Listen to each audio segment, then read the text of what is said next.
Dari sekian banyak putra Indonesia Timur yang berkualitas, katakanlah begitu ya, yang juga memiliki kapasitas dan kapabilitas, kenapa Gus Dur menjatuhkan pilihan kepada Manuel Kaisir? Itu jawaban saya akan sangat subjektif ini. Tempat. Oke. Muktamar MU di situ Bondo, dia terpilih menjadi itu di era Orde Baru. Ya, Orde Baru. Dia keterpilihan dia Di menjadi mana semuanya masih dikendalikan oleh rezim, terutama Pak Harto ya. Dan Gus Dur ini dalam sikap kritis dia sebagai seorang cendekiawan, seorang ulama tapi juga cendekiawan yang kritis, tidak begitu disenangi pada era itu. In Eastern Indonesia, where the sun never dies, from Maluku to Papua, we keeping it real, instrumental made. Assalamualaikum warahmatullahi wabarakatuh. Salam sejahtera untuk kita semua. Om Swastiastu, Namo Buddhaya, salam kebajikan. Rekan-rekan, pagi ini kita mulai episode pertama Suara dari Timur. Ini tanggal yang bersejarah juga, karena hari ini tepat tanggal 1 Mei 2024 dimulai episode pertama Suara dari Timur, di mana 1 Mei adalah hari buruh, dan Indonesia Timur biasanya identik dengan ketertinggalan, ketermarginalan dan lain-lain sebagainya yang membutuhkan suara untuk didengarkan. Nah, podcast ini dinamakan Suara dari Timur bukan tanpa alasan, karena kami anak-anak Timur yang berasal dari Indonesia Timur berharap pemerintah lebih lagi memperhatikan tentang daerah yang merupakan bagian integral dari Indonesia. Dan di episode pertama ini saya sudah bersama dengan narasumber. Selamat pagi, Om. Selamat pagi. Beliau ini juga pertama apa? Pertama Menteri waktu itu apa namanya? Menteri Percepatan Pembangunan Kawasan Timur Indonesia, yang merupakan cikal bakal dari sekarang Kemendes. Ya, betul. Mengalami perubahan nama, nomenklatur, sekarang menjadi Kemendes. Beliau pasti sudah tidak asing lagi para pemirsa, rekan-rekan. Nama beliau adalah Manuel Kaisir. Mengenai gelar dan akademik segala macam, baca sendirilah, di googling juga banyak. Saya panggil beliau ini Om karena hubungan saya dengan beliau sangat dekat ya. Ya, seperti saya orang tua saya sendiri. Makanya menjadi kehormatan bagi saya. Dulu saya sering lihat beliau di TV. Tahun 2000 saya masih SMA. Beliau sudah menteri. Nah, sekarang saya mau wawancarai beliau gitu. Dan nampaknya beliau kayaknya lebih sehat dari saya. Umur berapa sekarang, Om? 70 tahun. 70 tahun. Ya, teman-teman dari kawasan Indonesia Timur dan teman-teman se-Indonesia, se-Nusantara, kita mulai obrolannya ya secara ya santai lah gitu ya. Om, saya terus terang sampai sekarang masih penasaran. Ya. Om ini kan menteri pertama Percepatan Pembangunan Kawasan Timur Indonesia. Di zaman Presiden Abdurrahman Wahid. Gus Dur. Populernya. Boleh diceritakan sedikit Om, kenapa sampai almarhum Presiden Gus Dur mengambil keputusan untuk membuat satu kementerian yang boleh dikatakan secara khusus menyebut kawasan timur. Ya Om ya? Tadi kan secara jelas beliau membagi Indonesia dalam dua kawasan, barat dan timur. Ya. Kenapa kira-kira itu? Ya, saya kira begini. Pertama, kita harus ingat bahwa Presiden Abdurrahman Wahid atau Gus Dur ini seorang yang visioner, punya wawasan yang sangat luas gitu. Dan ketika dia mengambil keputusan membentuk suatu kementerian baru yang namanya Kementerian Percepatan Pembangunan Kawasan Timur Indonesia, saya kira dia punya pertimbangan yang sangat rasional gitu, dan sangat logis. Pertama, kalau tentu Gus Dur lebih tahu mengapa dia membentuk kementerian ini. Ya. Tetapi kalau kita boleh menduga ya, ada pertimbangan politik, ada pertimbangan ekonomi. Gitu. Dua pertimbangan ya. Kita ingat waktu Gus Dur naik sebagai presiden tahun 1999 awal reformasi yang menggantikan Pak Habibie. Waktu itu ada keresahan politik, keresahan sosial yang cukup besar masyarakat di kawasan timur itu. Seperti yang tadi Bung Andi katakan, realitasnya secara ekonomi mereka tertinggal gitu. Hampir seluruh kawasan Indonesia Timur itu tertinggal secara ekonomi. Dan data ekonomi bisa menunjukkan itu. Ada yang disebut regional disparity, ketimpangan pembangunan antar wilayah barat dengan timur gitu. Dan ketertinggalan akibat ketimpangan pembangunan ekonomi ini punya implikasi politik. Ketidakpuasan masyarakat akibat ketimpangan ekonomi lalu kemudian berkembang bereskalasi menjadi ketidakpuasan sosial yang lama-lama bereskalasi lagi menjadi ketidakpuasan politik. Ketidakpuasan politik. Yeah. Saya garis bawahi dulu ini, Om. Yeah. Ketidakpuasan politik. Sebagai sama-sama orang bangsa dari Indonesia Timur. Yeah. Apakah ini ada hubungannya, kita belajar sejarah dulu nih, Om. Bicara ketimpangan politik ini kan ada RMS di Maluku, kemudian ada Permesta di Sulawesi Utara, dan sekarang masih ada di Papua, di Kampung Om. Dulu ada DITI di Sulawesi Selatan. Nah, kira-kira ini ada hubungannya nggak, Om, dengan masalah politik tadi? Ada tadi. Jadi kalau ini bagus ini pertanyaan. Ini kan jadi tadi, karena kita bicara politik, kita harus flashback sedikit sejarah ya. Nah, kita lihat sejak kemerdekaan, seluruh kita sudah memproklamasikan kemerdekaan kita itu dari Aceh sampai ke Papua. Tetapi dari Sabang sampai Merauke ya. Tetapi realitas ekonomi menunjukkan setelah kemerdekaan tahun 50-an itu pembangunan lebih terpusat di kawasan barat dan khususnya di Pulau Jawa gitu. Itu sebabnya banyak daerah itu merasa tidak puas. Secara kekayaan sumber daya alam mereka punya, mereka ikut memberi kontribusi kepada pembangunan ekonomi nasional, tetapi hasil yang mereka peroleh sebagai penghasil sumber daya alam itu tidak seimbang, tidak proporsional gitu ya.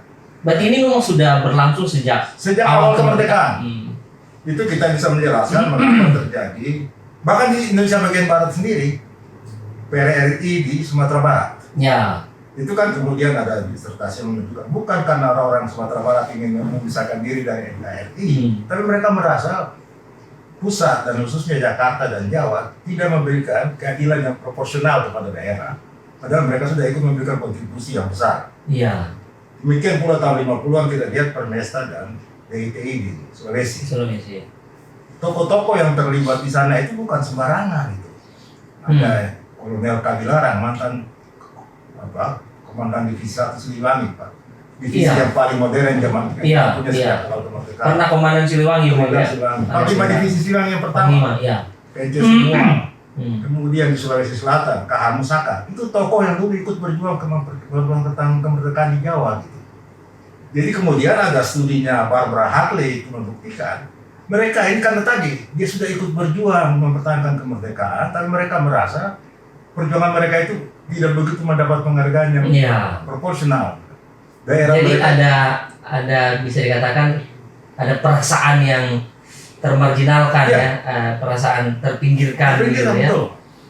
Tidak ada pemerataan gitu. Contoh paling bagus itu Permesta. Mereka merasa memberikan kontribusi yang besar secara ekonomi kepada pusat waktu itu, tetapi tidak mendapatkan imbalan yang layak ya dalam tanda petik. Ya. Dan itulah asal muasal munculnya dalam bahasa pemerintah waktu itu pemberontakan. Mereka orang-orang itu sejarah yang kita diajarkan di SD, Om. Iya. Katanya pemberontakan. Iya. Tapi studi membuktikan tidak gitu. Mereka ingin memberikan. Biar diperhatikan. Diperhatikan gitu. Itu saya tadi saya sebut studi dari Barbara Hartley itu bisa pasti dia menyebut Permesta itu half a rebellion. Half rebellion, pemberontakan setengah hati. Oh. Karena memang sebenarnya mereka tidak ingin benar-benar memisahkan diri. Iya. Mereka hanya ingin meminta atau menarik perhatian. Dan intinya adalah keadilan yang proporsional gitu. Kalau bahasa anak sekarang caper, Om, cari perhatian. Ya, cari perhatian kira-kira seperti itu. Jadi bilang Jakarta, gue lagi caper nih gitu. Jangan Jawa sentris dong. Ya. Perhatikan kita juga. Karena kuncinya itu pembangunan kita selama kemerdekaan sampai Orde Lama, terutama 30 tahun Orde Lama itu itu Jawa sentris. Padahal semua kita tahu bahwa data-data ekonomi menunjukkan kontribusi terbesar bagi pembangunan ekonomi nasional itu datang dari kawasan timur gitu, yang punya sumber daya alam yang besar, kehutanan, kelautan, tambang dan berbagai sektor lainnya. Tetapi mereka waktu itu ya, kebijakan waktu itu kan kebijakan yang sangat sentralistik gitu. Karena sentralistik, daerah-daerah ini hanya semacam daerah penghasil Indonesia Timur ini. Hasilnya dibawa ke Jawa, ke Jakarta, Jakarta yang menentukan. Padahal memang kalau kita dari lagu saja itu kan ada bilang Indonesia tanah air beta. Iya, betul. Itu timur banget itu, ya, beta. Tanah air beta ya. Enggak belum ada lagu Indonesia tanah air gue gitu ya. Atau ya yang lain-lain lah gitu. Jadi memang ya ada cerita lucu nih Om, kita intermezzo sedikit. Iya. Berantem nih orang Ambon sama orang Papua. Dia bilang orang Ambon, orang Papua jangan macam-macam sama orang Ambon. Kenapa? Ini Indonesia tanah air beta. Bukan tanah air. Orang Papua tidak mau tahu. Dia bilang, ya sudah, nggak apa-apa. Indonesia tanah air beta. Tapi mulai besok kalau kau upacara, jangan kau menyanyi lagu dari Sabang sampai Merauke ya. No stop di Ambon. Aceh sampai Merauke sampai. Iya. Jadi kau jangan coba-coba menyanyi lagu dari Sabang sampai Merauke. Kau stop di Ambon. Ini memang rekan-rekan sekalian, para pemirsa, memang Indonesia Timur ini kami itu ada banyak jokes, ada keragaman budaya yang demikian kaya, bukan hanya soal kekayaan alam tapi kesenian, kemudian juga banyak hal yang bisa dieksplorasi. Nah, tapi sedikit saya mau tanya-tanya ini mengenai sejarah gitu. Dari sekian banyak putra Indonesia Timur yang berkualitas, katakanlah begitu ya, yang juga memiliki kapasitas dan kapabilitas, kenapa Gus Dur menjatuhkan pilihan kepada Manuel Kaisiepo? Itu jawaban saya akan sangat subjektif ini. Tapi saya kira saya bisa jawab langsung ya. Ini faktor pertemanan.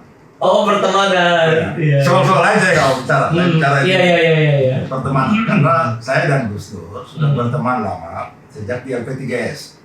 Dulu saya salah satu editor di jurnal Prisma, editor LP3S. Dan Gus Dur ketika pulang dari Mesir, terus saya studi di sana, dia bergabung juga di situ. Sebelum menjadi pengurus PBNU ya. Jadi kita di sana banyak sering kontak, tukar pikiran. Gitu. Jadi saya setidak-tidaknya menangkap visi seorang Gus Dur sejak dia masih muda gitu. Dan dia pun mengenal siapa saya gitu. Karena lingkaran pertemanan di LP3S ini cukup lama pertemanannya. Cukup lama. Dari akhir tahun 70-an awal. Lingkaran pertama beliau itu tahun berapa? 78, 79. Oh, sama-sama aktivis gitu. Iya. Oke. Kemudian tahun 84 kan beliau terpilih menjadi ketua PBNU. Tahun 84. Oke. Muktamar NU di Situbondo, dia terpilih menjadi, itu di era Orde Baru itu. Era Orde Baru. Dia keterpilihan dia menjadi, di mana semuanya masih dikendalikan oleh rezim, terutama Pak Harto ya. Dan Gus Dur ini dalam sikap kritis dia sebagai seorang cendekiawan, seorang ulama tapi juga cendekiawan yang kritis, tidak begitu disenangi pada era itu. Tetapi dengan melalui suatu perjuangan politik yang luar biasa dan semua komponen di dalam NU itu akhirnya sepakat memilih beliau menjadi ketua PBNU. Nah, dia praktis, kita sudah jarang bertemu lagi gitu. Karena dia harus mengurus organisasi yang besar ini. NU ya. Tetapi sebagai ketua PBNU, beliau tetap tidak bisa diam kecendekiawanannya itu. Jadi dia mendirikan lagi yang namanya Forum Demokrasi waktu itu, Fordem, tahun 90. Tahun 90. Nah itu sejumlah tokoh ada yang sekarang mungkin masih ada, itu Mulia Lubis. Pak Todung ya? Ya, Todung, masih Bang Simanjuntak. Dia sudah meninggal gitu ya. Nah saya diminta bergabung lagi di situ gitu. Jadi kita karena sering kontak, sering kumpul, masing-masing tahu lah pemikiran gitu. Dan ketika terjadi reformasi tahun 98 ya, Pak Harto turun, rezim Orde Baru berakhir, kita mulai suatu era baru, era demokrasi di Indonesia dengan Pak Habibie sebagai presidennya itu. Nah, kemudian kita tahu kan, terjadi juga perubahan dalam sistem politik kita gitu. Banyak partai terbentuk dan Gus Dur akhirnya terdorong oleh arus besar reformasi ini ikut masuk dalam politik praktis gitu. Jadi ya. Melalui partai yang dia dirikan Ya, PKB, dia terpilih menjadi presiden. Nah, ketika beliau terpilih jadi presiden tahun 99 ya, menggantikan Pak Habibie yang hanya 1 tahun. Dia sampai tahun 2000 dia melakukan reshuffle.